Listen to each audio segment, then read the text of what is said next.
When a $53 billion merger flashes across the financial news ticker, you expect a ripple in stock prices, right? Not really a fundamental shift in the architecture of a continent. Yet, sitting with the details, it's hard not to feel a faint sense of vertigo. Canada, distant, unhurried, quietly practical, has become the unlikely keystone in Europe's struggle for energy security. I keep circling back to one question, my friends. How many critical moments in history first arrived disguised as paperwork? Today I want to trace how a single corporate transaction, barely noticed outside of boardrooms, has started to reroute the veins of European power, literally.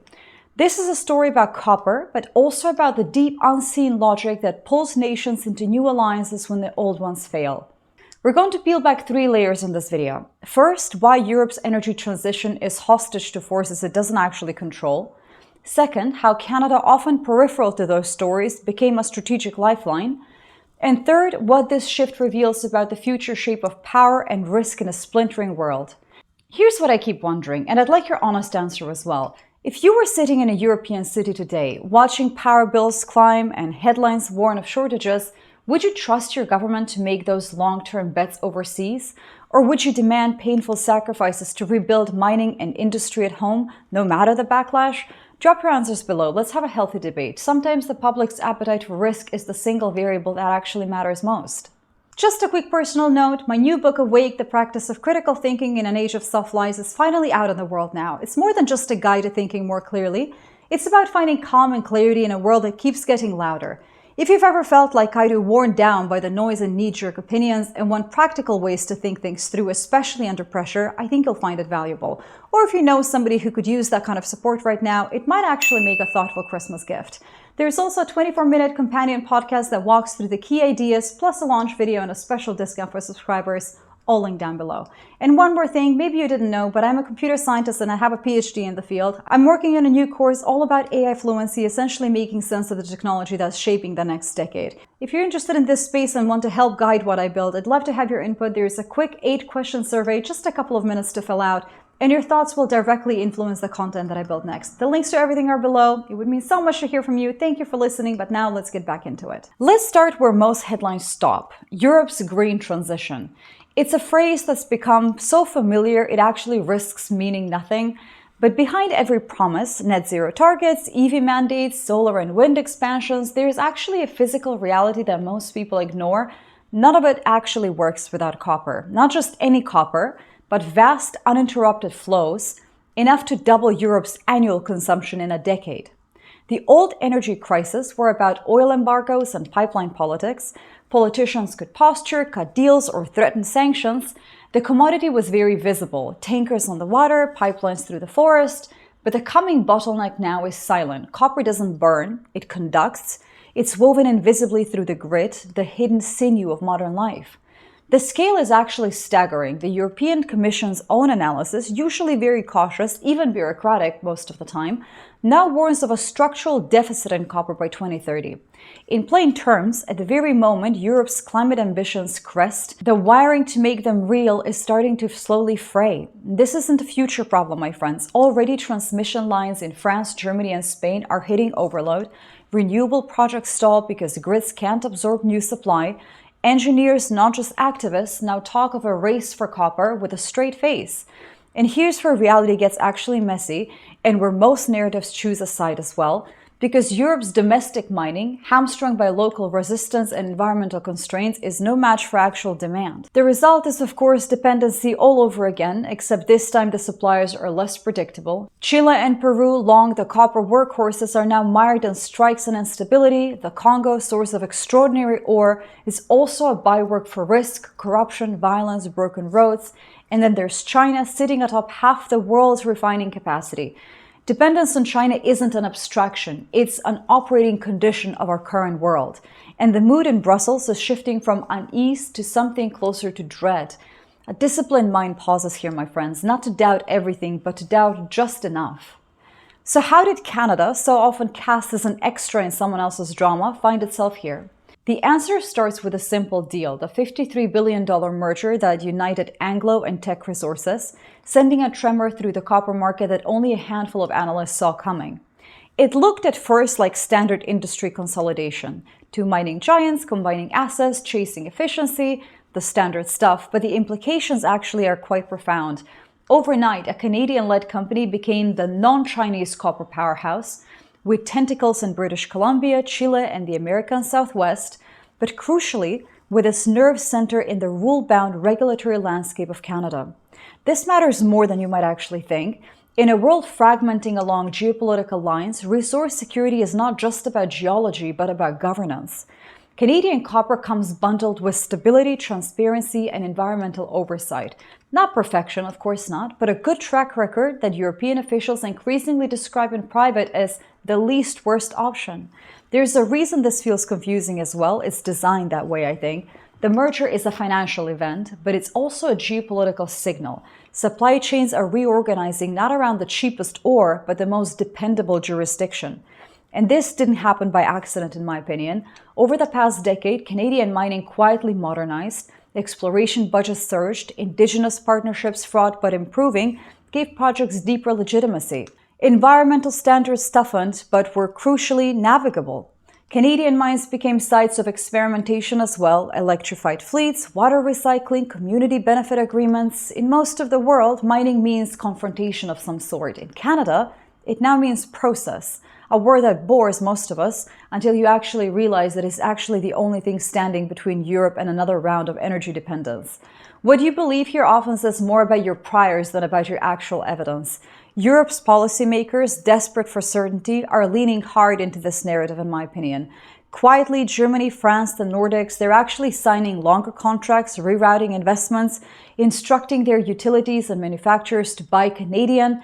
Internal EU documents, some now public, rank Canada as the top preferred external source for critical minerals too, not just for copper, but for the entire web of metals that green transition requires. We've chatted about this in another video as well. Check that out if you're curious. Part of thinking clearly is actually sitting with the discomfort of not having a clean answer. This new alliance solves one crisis but breeds a quieter dependency, a single supply chain stretched across oceans, vulnerable to new forms of bottlenecks. We just have to keep an eye on this one, my friends. But Germany stands at the center of this storm as well. Its anxieties are magnified by both its ambitions and its memories.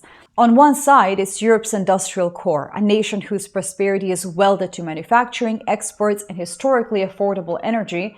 And on the other hand, it's the country's most haunted by last decade's mistake, an over-reliance on Russian gas that left it exposed, embarrassed, and for a few long months, very nearly desperate.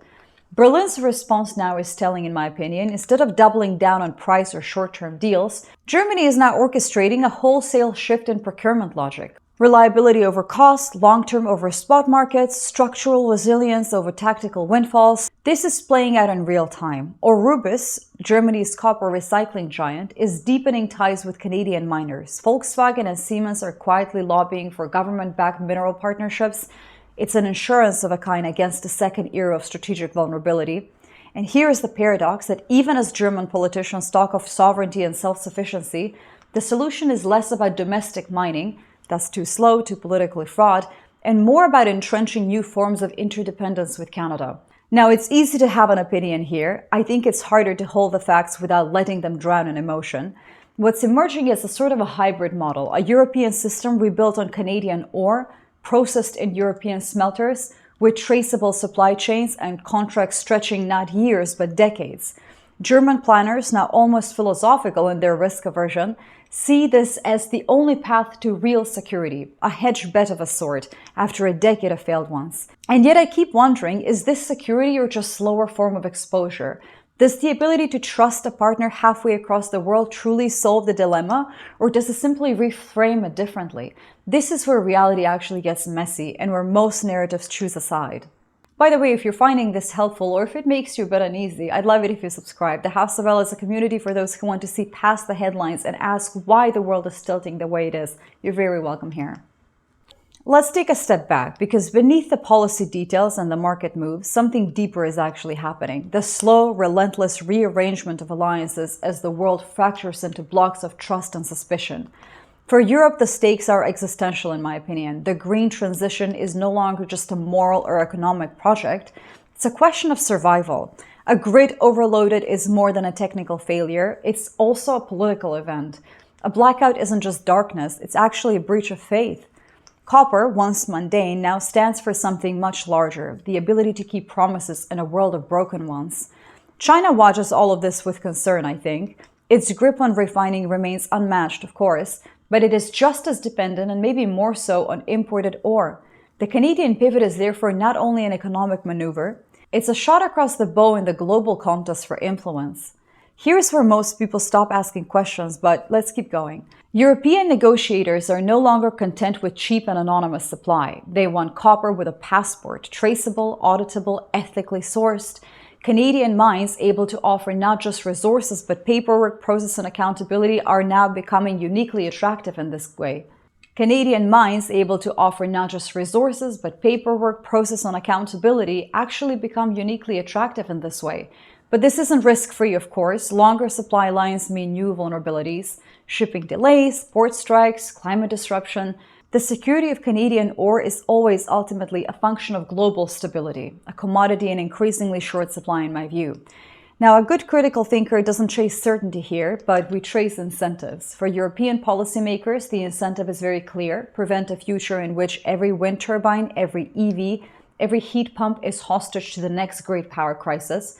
For Canada, the incentive is subtler: seize a fleeting opportunity to matter structurally to the world's wealthiest bloc. The truth doesn't always announce itself, my friends. Sometimes it just waits for the noise to die down a little bit. But what does it mean for a country to become indispensable, not by design, but by the slow accumulation of trust, luck, and good governance? Canada's copper boom isn't just about resources. It's about the idea that in a world of engineered scarcity, the best advantage is credibility. And that advantage is now being institutionalized. Provinces like British Columbia and Quebec have invested not just in mines, but in railways, deepwater ports, technical training, and perhaps most importantly, relationships. Investors too have noticed this. The bet isn't just on mineral deposits, but on regulatory certainty, the confidence that a contract signed in 2025 will still mean something in 2040. And while no system is perfect, of course, Canada's mixture of environmental standards, Indigenous partnerships, and political transparency is for now just enough. Europe's energy transition, often framed as a leap of faith, is revealed to be a series of just hard bargains. Every climate commitment, every promise to decarbonize, electrify, modernize, rests on the reliability of these bargains. The new map of power is not drawn on borders, but on flows of minerals, contracts, data.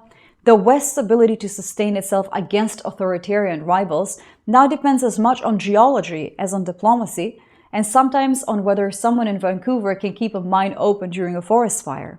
This is the era of strategic anxiety. No one, it seems, trusts the future entirely these days. Don't just ask what's true. Ask why this version of the truth is being told now. All of this started with a merger, right? Lines on a balance sheet, a press release, some muted celebration in a Toronto boardroom. But as the dust settles, the consequences are actually reshaping the destiny of millions. Europe's energy future isn't being decided in Brussels or Paris or even Berlin, but in the unlikely corridors of Canadian industry.